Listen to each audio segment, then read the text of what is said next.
Welcome to the thrilling world of Security Squawk, where we explore cybersecurity. Guiding you through online threats, we'll aid you in understanding safety protocols and trends. Meet our gurus, Bryan from Exact IT, Reginald from Arc Solvers, and Randy from Tech Rescue. Together, we'll delve into current events and hot cybersecurity topics, helping you comprehend their impact. Stay informed, stay secure. Security Squawk, the business of cybersecurity. Buckle up, let's dive in. Hey everyone, welcome back to the Security Squawk Podcast. I'm Bryan Hornung, joined as always by my co-host Randy Bryan, and of course Reginald Andre is here too. How are you, gentlemen? All right, man. We got the Eagles, the Dolphins, and the Cowboys. No, we only got the Eagles. Sounds like the beginning to a bad joke. No joke. Yeah. Go Birds. That's all we got. So we got a strong lineup this week, boys. We got three big cybersecurities hitting totally different worlds today. We got a government services contractor with a massive data breach, a major university dealing with stolen donor data, and even the British Library knocked offline by ransomware. Three very different targets, but the same story underneath: bad security, missed basics, and big consequences. So stick around. We'll unpack what happened, what you can learn from it, and where some people really dropped the ball. Randy, good to see you. Andre, I know you're ready to jump in, so I'm going to start off with my topic, which is the University of Pennsylvania donor data breach, guys. All right. And yeah, this one is kind of funny because I got a lot of friends that went to this school. Obviously, I'm in the area of where University of Pennsylvania is, which is in Philadelphia. So being so close to it, obviously it hits close to home, as they say, and you have more than your fair share of people who've been impacted by this. And what happened here, guys, is a hacker claimed to have stolen data from about 1.2 million donors. And donors. We've talked about this before, like why people would want to hit nonprofits or university for their donors and what that means. For right now, we know that names, email addresses, home addresses, and in some cases, the financial details from people who actually gave money to the university are now in the hands of a cyber criminal who's threatening to release that data if the university does not pay. So here's the kicker, guys. It wasn't even detected by Penn at all. The hacker blasted out, I don't know how many thousands of emails, and bragged about it on a cybercrime forum, and that's how word got out. So this is how a lot of companies figure this out. Imagine learning about your own breach from a post on the dark web or some security researcher coming to you saying like, hey, this is out there about you. Now, I've done this. Have you guys done something like this and gone to a company and kind of say, hey, this is out there about you? Have you guys ever done? And I mean, it's met with skepticism 100% of the time. Yeah. Right. Yep. It's no different than what we experience when we responsibly disclose vulnerabilities to like software companies and hardware companies, right? Yep. You go to the guys that created the software and you say, hey, we found a problem here. And they're like, we don't believe you. Right. And it's like almost 100% of the time, you're going to be met with that. So, that's kind of probably more than likely what happened here for a few days, where people at Penn's IT were like, we don't believe you. There's nobody in our systems. So here's a quick rundown of where we're at. The hacker claims they got in through a compromised web portal connected to the school's fundraising system.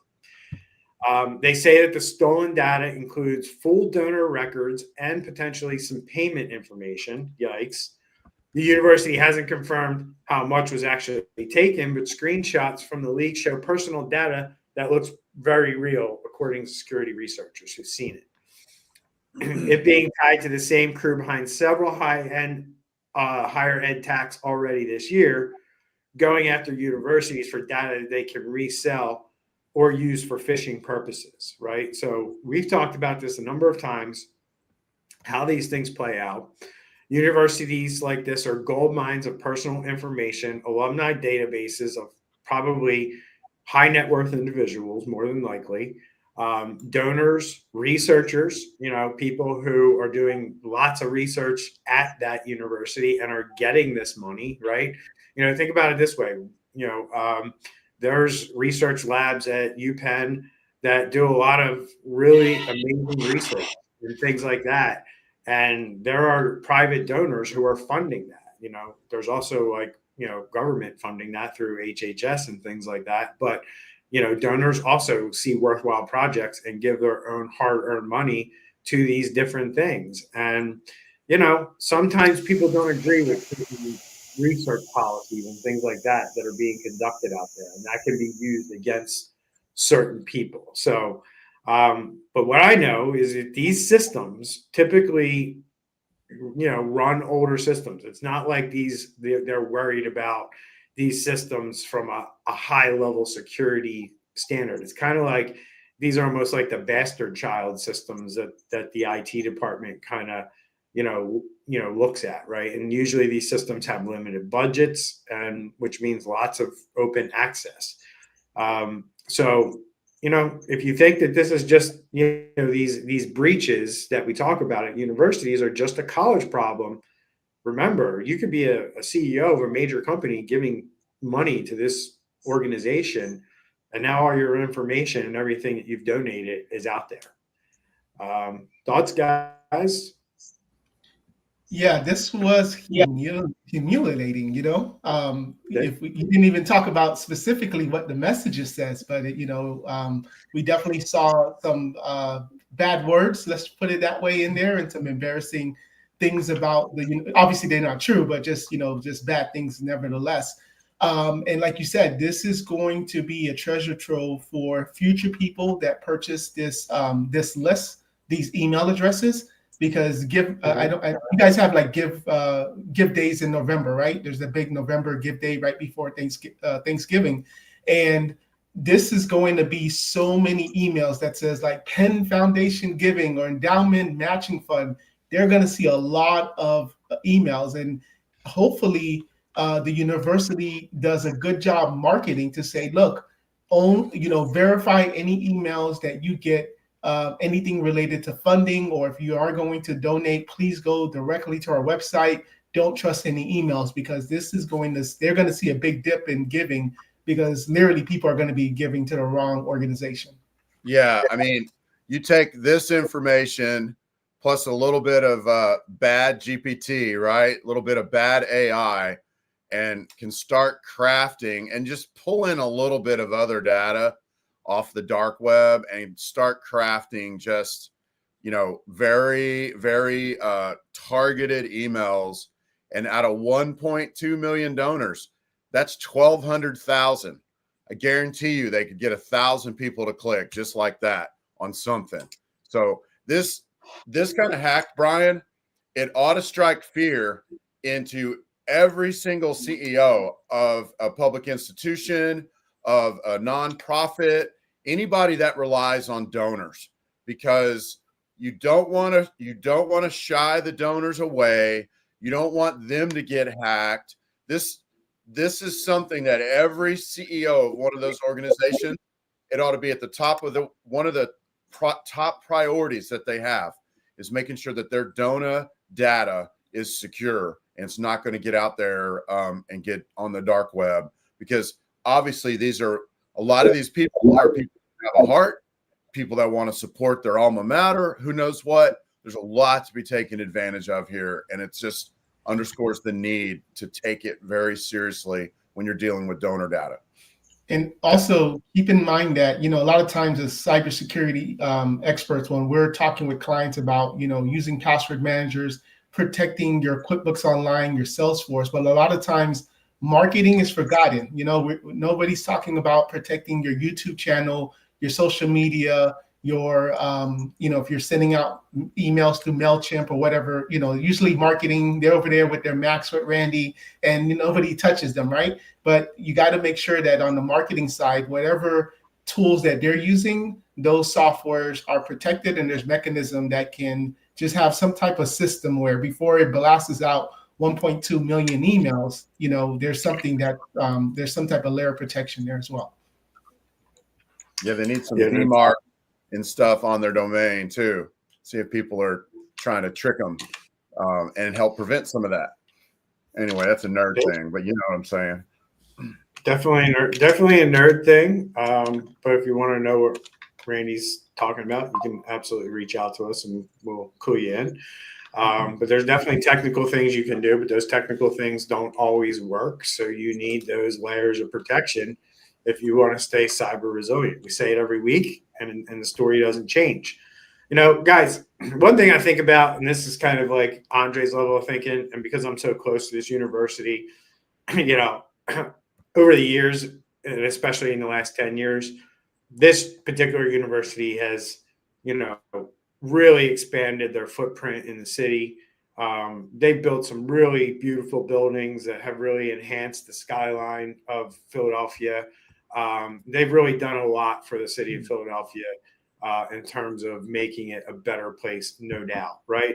But it's one of those things I just scratch my head when I see all these big, beautiful buildings being built and the ability of them to, you know, just have money for millions on these shiny new buildings, but can't find the budget to patch these servers and do these things the right way. Maybe the next funding campaign should be MFA for this account that was compromised because it wasn't on. If they got in that easy, it wasn't on, and we know that. So food for thought there. But I'm going to hand this one off now. Randy, you're up next with this conduit story. And this isn't the first time, I believe, with this group. But what's happening here with Conduit? Yeah, you're totally not wrong. So this group was hacked back in 2020. So this is no excuse time as far as I'm concerned. But anyway, so what happened about a year ago? So last October, bad guys got into their system.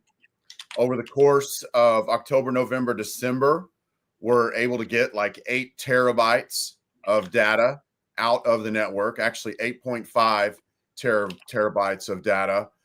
And it wasn't just names and emails. It's what we would call the full identity kit, man. Social security numbers, medical histories, insurance IDs, claims data. Basically, what this company does, it's a spinoff of Xerox. They do documents. They take care of benefits. They're involved in people's medical stuff. You have like governments are involved with this company. Wisconsin DCF, Oklahoma Human Services. You've got all kinds of like Blue Cross, Blue Shield that are involved with this company. The crazy thing, they found it in January, which according to HIPAA, HIPAA is the rules that cover medical information. They should have done some kind of notification like mid-March-ish. Not really seeing any sign of that. Seeing a little like generic notification of stuff that went out.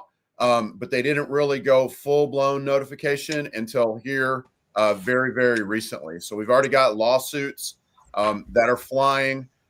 We've already got people that are concerned about what's going on. This is a company that deals with somewhere around $85 billion in payments every year. This is a really big deal. And I would say, you know how every once in a while we get these breaches, Bryan, that are going to have this like long lasting effect, you know, and sometimes it's a little one, sometimes it's a big one. I think this is one of those that's going to have a really long lasting effect because it's not their first time to get hacked. They're involved in so many levels with government and with insurance companies. I really see this developing into a big deal. And then I would say like a couple of takeaways.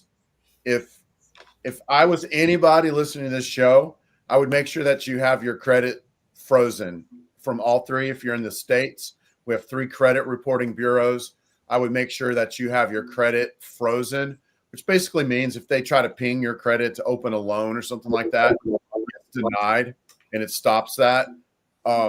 And then also we really got to be on the alert. Can you imagine, because of this, getting an email talking about a portal, talking about your payment didn't go through or whatever, and you're like, oh my gosh, I know I made that. And you get a little upset and you click on it. We're going to see a lot of fallout like that from this. And then with these lawsuits that are happening, because people were maybe warned a little bit earlier in the year, but not with a lot of detail. It looks like, and now a lot of details coming out, and you're going to have people that are going to be opening lawsuits because, they really weren't able to defend themselves. And another little juicy tidbit. We've got some people, it appears, that are being offered credit monitoring and other people that aren't. So this just seems like a big mess right now. Yeah. Andre? Yeah. I just want to go back to that 8.5 terabytes. This is not like a quick breach. This is something that had to take a long time. It was undetected. And then the second point I wanted to make is, Conduit is not a company I personally never heard of before, but it is a company that, companies like Medicaid, child support services, a lot of other services. So this becomes a supply chain issue where Conduit could probably, hide and not take much of the heat, but the people or the services that are using their services, they need to make sure that they now tell their clients or their customers, hey, this happened, please be careful. Because as we saw with, I think it was Power Schools, where you had something happen it basically was the supply chain. So another company got hacked, but then you had two people pointing the finger saying, well, you should tell them. No, you should tell them. So hopefully this doesn't happen. Obviously, there's going to be lawsuits because there's a lot of money to be made here. But more importantly, like Randy is saying, is the consumer who has that sensitive information with this company. Because again, you, the end user, you never gave your information to Conduit. It was the company that you're dealing with that gave them the information. Yeah. So Conduit isn't as Randy pointed out, some mom and pop shop. They handle sensitive data for government agencies and healthcare providers, but the basics failed again. Andre, you mentioned this long dwell time, or the time that they've been in it, coupled with no ability to contain what was happening. And as a result, millions of people's data is exposed. So if your company touches client data, especially sensitive data, you need to treat your network like it's already been breached and start cleaning up these holes, because that's the new normal. Once they get in, they're going to take full advantage of what's available to them, whether it's living off the land, whether it's vulnerabilities. They're going to figure it out, and they're going to create as much damage as they can.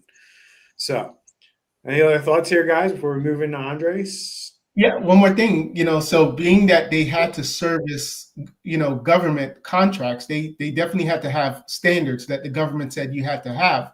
But this just shows that compliance. No? Don't. Well, let me finish. This should. Yeah, and this shows why the compliance isn't security. Because a lot of times you'll see companies, they're going to say, oh, we're ISO, we're this, and nice little logos, but then that doesn't actually mean they're following it or doing it. And Bryan, based on what you were saying, so are you saying if they were prepared, it would have limited the blast radius? Oh, of course it would have. Yes. Wait a minute. All right, you gotta get a little faster on that. You guys, I'm new at this. So. All right. But yeah, so it's just interesting. I mean, it's these organizations. You mentioned compliance, Andre, and I'm just going to say, compliance in this world, to me, after doing this for 15 years, is always going to be a cat and mouse game. Mm-hmm. And the name of the game is the government regulators say, do it this way, do it that way. And the companies look around and say, okay, who's really checking? And to a T, right? We saw it with HIPAA. And I told you guys, we're seeing it with CMMC. Like a lot of these defense contractors, where everybody thought this was going to be the thing that everybody, these companies are going to follow this because they have to. bro, they're looking around going, who's actually auditing who?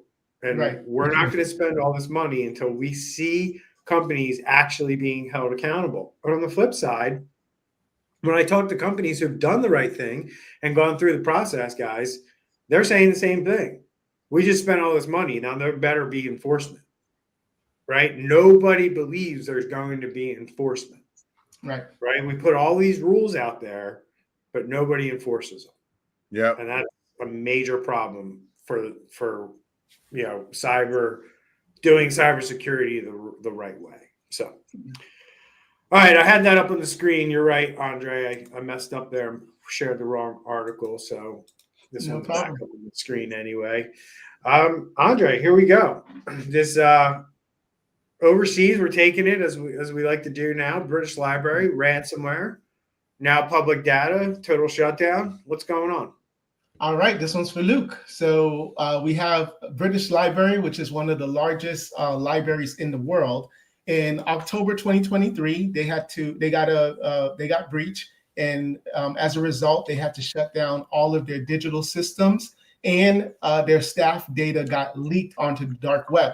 So now here we are, November 2025, 2 years later, and the employees are still emotionally and operationally recovering. So there's a few things happening. So first of all, their systems or part of their systems are still down. So when you go to the library, if you remember when you were a kid and you would ask the library, where's Dr. Seuss? And they would take a little sheet of paper and write it on the, used recycled paper and give it to you. They're still having to do that. They're now having to remember that, the 800 section is that way and things like that, where before there would be kiosk systems and other electronic ways that a patron can come and just basically do it. They're having to do that type of work.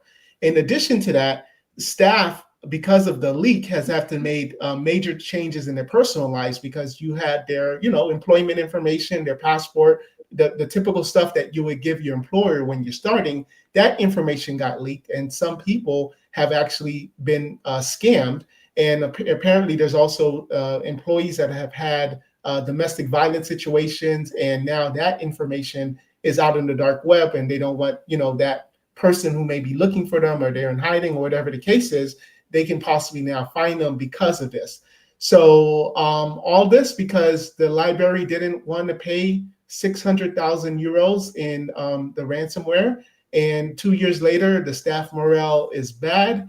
You have trust issues. They haven't gotten a raise. And just imagine now, someone visiting the library is asking for something and saying, why do I have to go through all these steps? Why is it so hard?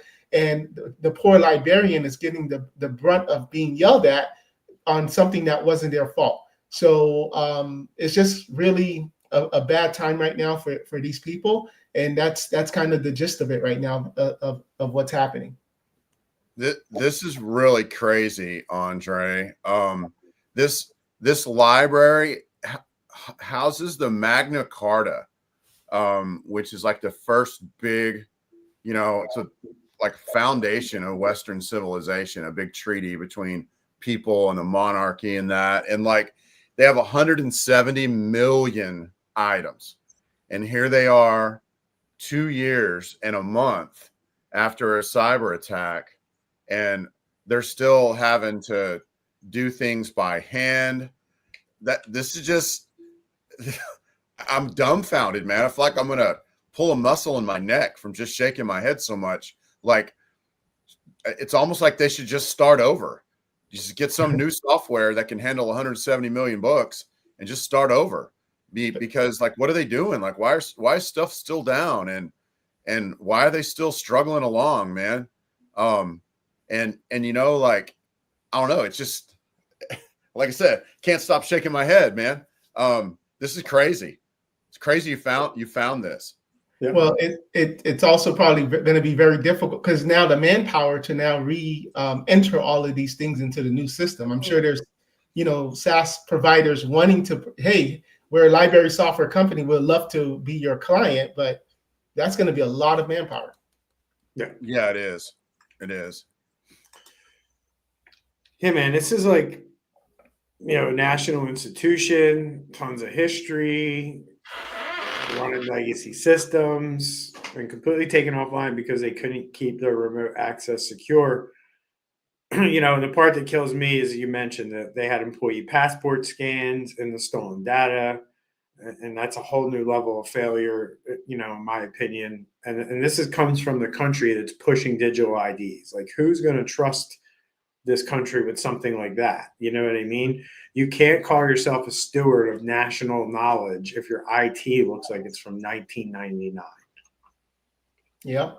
So that's where it's at, in my opinion. So, all right, guys, any last thoughts before I run into the show wrap up? So let's wrap it up then. Andre or Randy looks like he's ready to go. So nobody's safe out there, guys, big or small, public or private. If you've got data, you're on the list. Condo improves, your partners can burn you just as fast as your own staff. And the British Library is a perfect case study in what happens when you postpone upgrades year after year. None of these attacks were instant hits. They all had dwell time. And someone could have caught it if they had the right things in place.